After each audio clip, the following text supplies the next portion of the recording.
Scam scam scam, हर तरफ सिर्फ scam हो रहा है। ऐसी एक सीरीज भी आई थी स्कैम 1992, जिसे आप लोगों ने जरूर देखी होगी। मैंने भी देखी थी। उस पूरी सीरीज में जो लीड एक्टर थे प्रतीक गांधी, उन्होंने उस सीरीज में 4 चांद लगा दिए थे।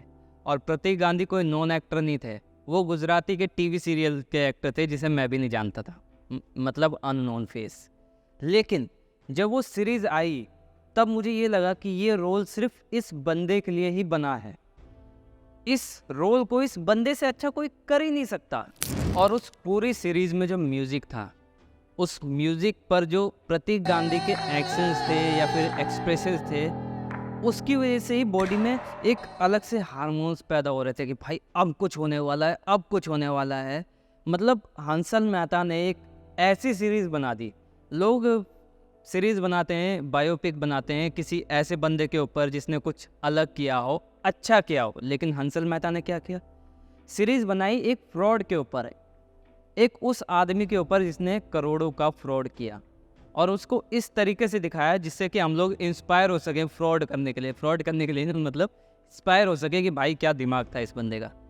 उसी तरीके से स्कैम 1992 का एक सीक्वल आया है, स्कैम 2003, जिसमें लीड एक्टर कर रहे हैं गगनदेव रियार। ये भी कोई नॉन फेस नहीं है, ये भी एक अननोन फेस है। मैंने इन्हें भी कभी नहीं देखा अपनी लाइफ में, और जब मैं इनके इंस्टाग्राम पे गया तो 4700 फॉलोवर्स थे, मुझसे भी कम।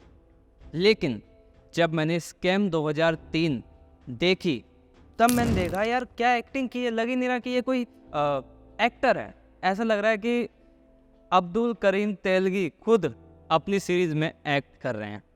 एक डायलॉग है बहुत फेमस, जैसे स्कैम 1992 में एक डायलॉग था कि रिस्क है तो इश्क है, उसी तरह से स्कैम 2003 में भी एक डायलॉग है। लाइफ में आगे बढ़ना है तो डेयरिंग तो करना पड़ेगा ना डार्लिंग। इस डायलॉग में भी वो फील है जिससे कि जब भी ये डायलॉग आता है ऐसी बॉडी में हार्मोन्स पैदा हो जाते हैं कि अब कुछ होने वाला है।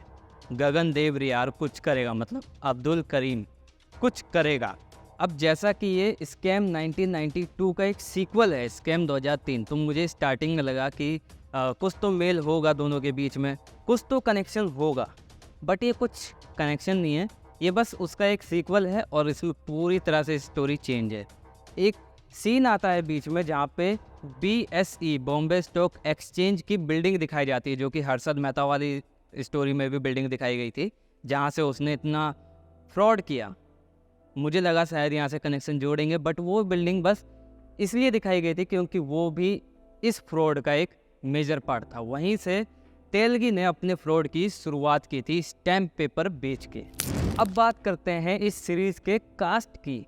तो अगर मैं कास्ट की बात करूं तो गगनदेव रियार के अलावा यानी अब्दुल करीम तेलगी के अलावा बाकी के कास्ट को इसमें ज़्यादा महत्व नहीं दिया गया।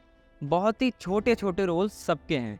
जैसे कि अगर मैं बात करूं स्टार्टिंग पॉइंट जहां से अब्दुल करीम तेलगी ने स्टैम्प बेचने की शुरुआत की, कौशल उसका एक दोस्त था जिसका रोल किया है हेमांग व्यास ने।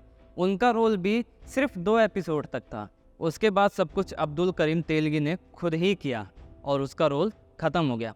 ऐसा हो सकता है कि वॉल्यूम 2 यानी अगले पार्ट में उसका रोल फिर से दिया जाए, कुछ ना कुछ स्टोरी हो। बट इस अब तक के 5 एपिसोड्स में अब्दुल करीम तेलगी को सबसे बड़ा दिखाया गया है और बाकी सबको छोटे छोटे रोल दिए गए हैं। अब बात करते हैं इस सीरीज़ के प्लॉट की। तो प्लॉट बेसिक स्कैम 1992 जैसा ही है कि कैसे वो गरीबी से उठ के अमीर बना।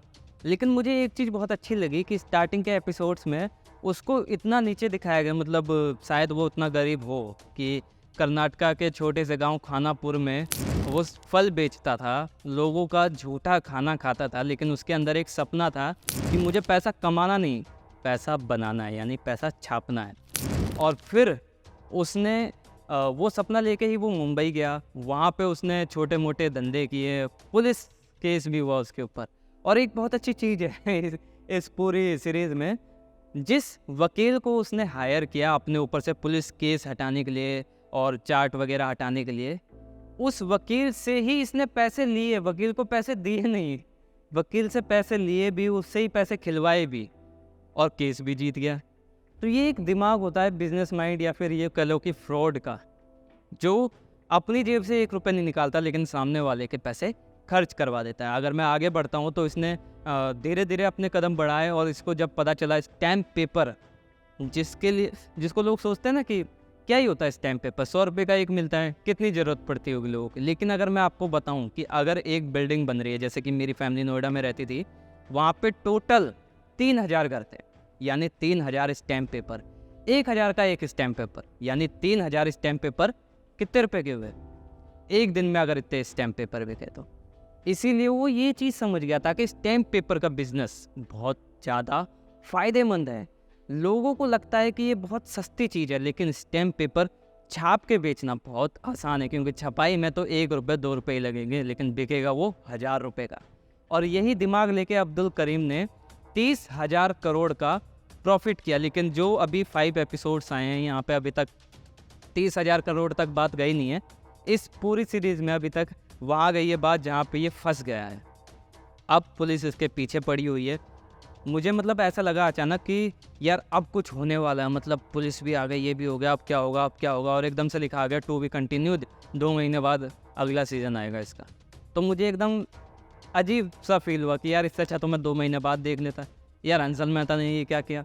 तो वही चीज़ मैं आपको बताना चाह रहा हूँ कि प्लॉट बहुत अच्छा बनाया गया है। अब इनने मेरे दिल में बेचैनी जगा दी है कि 2 महीने बाद भी मुझे इतना नहीं लग रहा बहुत ज़्यादा है। 2 महीने बाद मैं इसका अगला पार्ट ज़रूर देखूँगा और आपको रिव्यू ज़रूर दूँगा। फिलहाल के लिए मैं इतना बता देता हूँ कि अभी तक ये कम से कम करोड़ों का घोटाला कर चुका है इस सीरीज़ में। तो गाइस मेरे हिसाब से इस पूरी सीरीज़ का रिव्यू बहुत अच्छा है। ये मुझे मतलब फ्रॉड करने के लिए इंस्पायर्ड नहीं करती, लेकिन इंस्पायर करती है एक तरह से, एक्टिंग को लेकर कह लो या किसी और चीज़ को। अगर मैं रेटिंग की बात करूँ तो मैं 5 स्टार में से इसे 4 स्टार दूंगा। 1 स्टार मैं इसलिए काट रहा हूँ क्योंकि हंसल मेहता ने मेरा दिल तोड़ दिया। जब मुझे इंटरेस्ट आ गया बहुत ज़्यादा, तब लिख दिया टू बी कंटिन्यूड, अब 2 महीने बाद दिखाएंगे। तो ये चीज़ मुझे अच्छी नहीं लगी क्योंकि मुझे बहुत ज़्यादा इंटरेस्ट आ गया था। और इसी के साथ आप कमेंट करके बताओ कि आपको ये रिव्यू कैसा लगा, और इस वीडियो को ज़्यादा से ज़्यादा शेयर करो और चैनल को सब्सक्राइब कर लो ऐसे ही और भी इंटरेस्टिंग और रियल रिव्यू और रेटिंग के वीडियो के लिए।